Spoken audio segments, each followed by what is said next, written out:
আচ্ছা, তোমাদের এটা কি বলো তো একটু?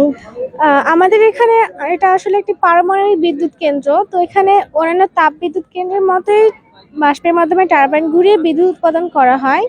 তো এখানে বিদ্যুৎ উৎপাদনের যে প্রক্রিয়াটা কয়েকটি ধাপে সম্পন্ন হয়। প্রথমে থাকে নিউক্লিয়ার রিঅ্যাক্টর, তারপর টারবাইন, তারপর কন্ডেন্সার, আর তারপর কুলিং টাওয়ার।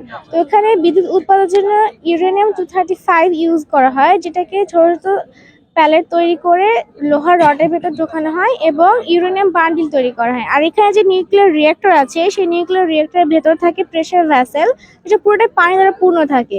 আর এই ইউরেনিয়াম বান্ডিলটাকে সেই প্রেসার ভ্যাসেলের ভেতর রাখা হয়। আর এখানে ইউরেনিয়াম থেকে তাপ উৎপাদনের জন্য একটা এক্সট্রা নিউট্রন দিয়ে ইউরেনিয়ামকে আঘাত করা হয়, যার ফলে নিউক্লিয়ার ফিশন বিক্রিয়া উৎপন্ন হয়, যার ফলে অত্যধিক পরিমাণে তাপ সৃষ্টি হয়। আর তাপের ফলে এই যে পানি, সেটা পানি উত্তপ্ত হতে থাকে।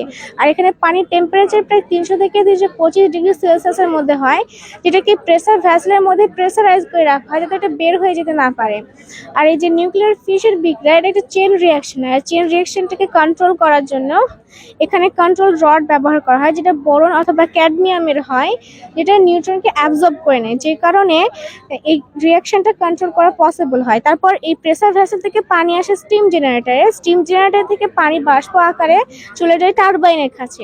আর এই বাষ্পের যে প্রেসার, সেই প্রেসারে টারবাইন ঘুরতে থাকে এবং জেনারেটরের মাধ্যমে বিদ্যুৎ উৎপাদন হয় এবং বিভিন্ন ট্রান্সমিশনের মাধ্যমে বিদ্যুৎ পরিবহন করা হয়।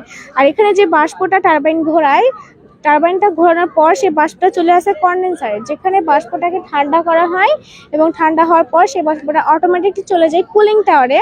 এবং কুলিং টাওয়ারে যাওয়ার পর এই বাষ্পটার সাথে ঠান্ডা পানি স্প্রে করে বাষ্পটাকে পুনরায় পানিতে রূপান্তর করা হয় এবং কিছু বাষ্প বাইরে বের হয়ে যায়।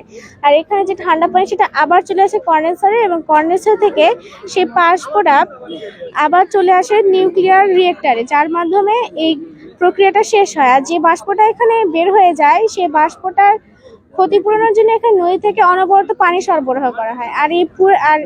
আর এভাবে বিদ্যুৎ উৎপাদনের প্রক্রিয়াটা তার মানে সম্পন্ন হয়। তোমাদের প্রজেক্টটা কেউ যদি ভিজিট করে, পুরো নিউক্লিয়ার পাওয়ার প্ল্যান্ট সম্বন্ধে একটা বেসিক ধারণা পেয়ে যাবে। জি, ঠিক আছে, ধন্যবাদ আসসালামু তোমাকে। আলাইকুম। ওয়ালাইকুম আসসালাম।